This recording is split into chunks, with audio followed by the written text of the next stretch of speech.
রাখা হয়েছিল। সেদিক থেকে আপনারা প্রত্যেকে জানেন যে গোটা রাজ্যে এমন স্কুল বাছাই করা হয়েছিল 900-রও বেশি স্কুলকে, যেসব স্কুলকে সংযুক্তিকরণের সিদ্ধান্তকে বাস্তবায়িত করার জন্য এসএমসির বৈঠক কিংবা সংশ্লিষ্ট বিদ্যালয় পরিদর্শক, জেলা শিক্ষা আধিকারিকরা তারা বৈঠক করেছিলেন স্কুল কর্তৃপক্ষের সঙ্গে। কোথাও কোথাও সেই বৈঠক থেকে সিদ্ধান্ত নেওয়া হয় প্রতিবেশী স্কুলগুলোতে সেই স্কুলগুলোকে সংযুক্তিকরণ করা হবে। এমন সংখ্যা বেরিয়ে এসছে রাজ্যে 900-রও বেশি স্কুল। যতটুকু খবর বা বিভিন্ন শিক্ষা দপ্তরের পদস্থ আধিকারিকদের দেওয়া তথ্য অনুসারে এই 900টিরও বেশি স্কুলের মধ্যে 5 কিলোমিটারের মধ্যে রয়েছে প্রতিবেশী কোনো একটি স্কুল, যে স্কুলকে অপর একটি স্কুল সেখানে সংযুক্তিকরণ করার সিদ্ধান্ত নেওয়া হয়েছে। সেদিক থেকে 549টি স্কুল রয়েছে, যার 3 কিলোমিটারের মধ্যে অপর একটি স্কুল আছে যেখানে সংযুক্তিকরণের সিদ্ধান্ত শিক্ষা দপ্তর নিতে পারে। এবং সবকটি স্কুলের তথ্য অনুসারে জানা গেছে বা জানানো হয়েছে শিক্ষা দপ্তরের আধিকারিকদের তরফে যে 50 জনের কম সেখানে পড়ুয়া রয়েছেন, একাধিক শিক্ষক সেখানে আছেন। মূলত এই বিষয়টি যখন প্রকাশ্যে এসেছে এবং পশ্চিম ত্রিপুরা জেলার 160টি স্কুলকে সেখানে সংযুক্তিকরণের সিদ্ধান্ত নেওয়া হয়েছে, তার মধ্যে রাজ্যের বিদ্যালয় শিক্ষা দপ্তর থেকে সরাসরি সেখানে 159টি স্কুল এবং একটি সিবিএসই পরিচালিত স্কুলকে নাকি সংযুক্তিকরণের সিদ্ধান্ত নেওয়া হতে পারে অপর একটি স্কুলের সঙ্গে, এই ধরনের প্রস্তাব নাকি রাখা হয়েছিল। এই বক্তব্য যখন প্রকাশ্যে চলে এসছে বা প্রকাশ্যে আলোচনা চলছে তখন বিভিন্ন সংগঠন তাতে সরব হয়েছেন এবং কিছুদিন আগে বিরোধী দলনেতা জিতেন্দ্র চৌধুরী সাংবাদিক সম্মেলনে বিষয়টি উত্থাপন করেছেন। তারপর তিনি মুখ্যমন্ত্রীকেও সরাসরি চিঠি লিখেছেন।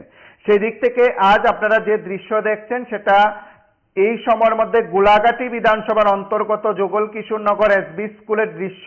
সেখানে স্থানীয় এলাকাবাসী অর্থাৎ অভিভাবকরা, বিদ্যালয়ের ছাত্রছাত্রী সহ অন্যান্যরা এবং বিদ্যালয় পরিচালন কমিটির এক সভার আয়োজন করা হয় এবং তারা জানিয়েছেন সে সভার বিষয়বস্তু হিসাবে বা নির্যাস হিসাবে তারা জানিয়েছেন যোগল কিশোরনগর এসবি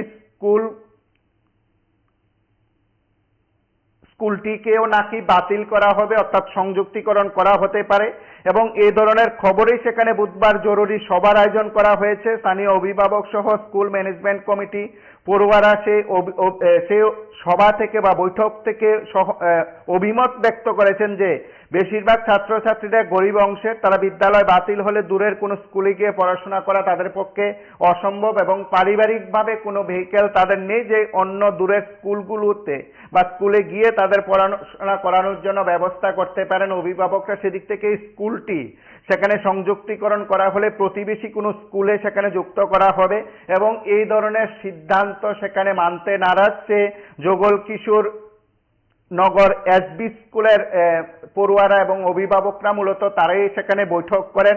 বৈঠক থেকে কি তথ্য বেরিয়ে এসেছে, বৈঠক থেকে কি বক্তব্য রয়েছে, আমরা তার অংশবিশেষ শুনি।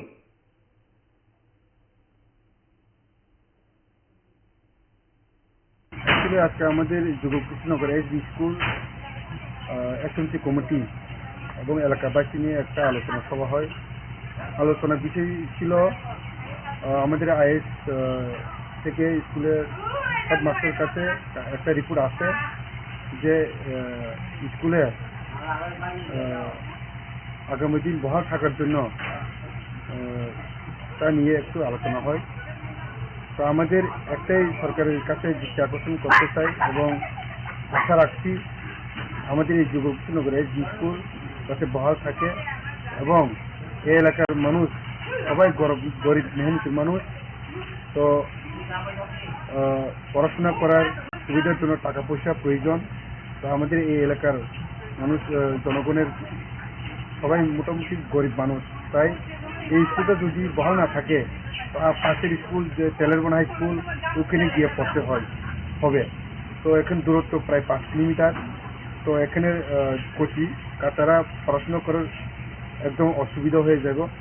কাজে আমরা আমাদের মাননীয় ডাক্তার মানিক সাহা মুখ্যমন্ত্রী আমাদের রাজ্যের, ওনাকে মন দিয়ে রিকোয়েস্ট করছি যাতে আমাদের এই যোগল কিশোরনগর এসবি স্কুল আমাদেরকে বহাল রেখে এই এলাকাবাসীর একটা সুন্দর করে আরও এগিয়ে পড়াশোনার এগিয়ে নিয়ে যাওয়ার সুযোগ যাতে দেয়, ওইটা আশা করছি আমাদের মাননীয় ডক্টর মানিক সাহার কাছে। তো এই জন্য আমরা বলতে চাই পাশের যেটা আমরা দেখছি শিবজলা ডিস্ট্রিক্টের মধ্যে দেখছি সোশ্যাল মিডিয়ার তরফ থেকে কি 160 স্কুল তো বাতিল হয়ে যাবে, শিফটিং করা হবে। তো এরকমই আমরা মনে করি, যাতে আমাদের স্কুল স্কুলটা শিফটিং না হয়, এটা বহাল থেকেই আমাদেরকে এলাকাবাসীর গরিব মানুষের জন্য পড়াশোনা করার সুযোগ যাতে দিয়ে রাখেন, ওইটাই আমরা আশা করছি আমাদের সরকারের প্রতি। আপনারা শুনলেন সেখানে যুগল কিশোর নগর স্কুলের তরফে সে ম্যানেজমেন্ট কমিটির চেয়ারম্যানের বক্তব্য। তার পাশাপাশি কিন্তু এলাকার অভিভাবক ছাত্রছাত্রীরা সহমত পোষণ করেছেন এই বক্তব্যে।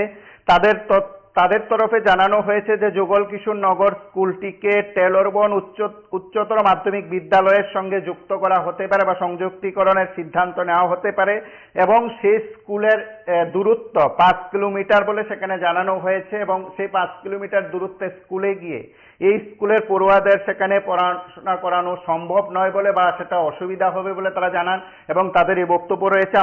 আপনাদের কাছে আমরা এই তথ্যটি আরো একবার তুলে ধরার চেষ্টা করছি। রাজ্যে এই ধরনের স্কুল রয়েছে, অর্থাৎ 50 জনের কম পড়ুয়া স্কুল রয়েছে 900টারও বেশি, এবং প্রতিবেশী কোনো স্কুল রয়েছে 5 কিলোমিটারের মধ্যে সংখ্যা 900রও বেশি রয়েছে, এবং 3 কিলোমিটারের মধ্যে কোনো স্কুলে সংযুক্তিকরণ করা হতে পারে সেই প্রস্তাবিত স্কুলের সংখ্যা 549টি, এবং এই সময়ের মধ্যে পশ্চিম ত্রিপুরা জেলায় 159টি স্কুলকে বিদ্যালয় শিক্ষা দপ্তর অর্থাৎ বুনিয়াদী ও মাধ্যমিক শিক্ষা দপ্তরের তরফে সেখানে চিহ্নিত করা হয়েছে জেলা শিক্ষা আধিকারিকের মাধ্যমে, এবং আরো একটি স্কুল সেখানে সিবিএসই পরিচালিত স্কুল রয়েছে, সিবিএসই পরিচালিত স্কুলকে সেখানে রাজ্য সরকারের অধীনস্থ স্কুলকে নাকি সংযুক্তিকরণের সিদ্ধান্ত নেওয়া হতে পারে। যদিও এই বিষয়টি প্রকাশ্যে শিক্ষা দপ্তরের আধিকারিকরা বলছেন না, বিভিন্ন সূত্রে সেই খবর বেরিয়ে আসতে সেখানে বলা যেতে পারে বিতর্ক দেখা দিয়েছে।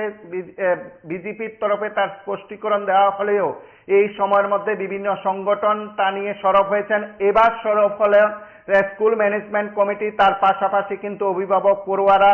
রাজ্যের বুকে এই প্রথম কোন স্কুলের পড়ুয়ারা সরাসরি এই ইস্যুতে সরব হয়েছেন, সরাসরি এই ইস্যুতে তারা মতামত দিয়েছেন, অভিভাবকরা মতামত দিয়েছেন, এবং অবশ্যই এসএমসির তরফেও কিন্তু সরাসরি এভাবে প্রতিক্রিয়া ব্যক্ত করে সরকার কিংবা শিক্ষা দপ্তরের সিদ্ধান্তের বিরোধিতা করা হয়েছে, এবং রাজ্যের একাধিক জায়গা থেকে 50 জনের কম পড়ুয়া রয়েছে এমন স্কুলকে কিন্তু সংযুক্তিকরণের যে সিদ্ধান্ত নেওয়া হয়েছে সেই সিদ্ধান্ত থেকে সরে আসার দাবি বিরোধী দলনেতা কিন্তু মুখ্যমন্ত্রী তথা শিক্ষামন্ত্রীকে লেখা চিঠিতে অনুরোধ করেছেন। সেদিক থেকে সরকার প্রধান শিক্ষা দপ্তর কি উদ্যোগ নেবে সেটা সময় বলবে।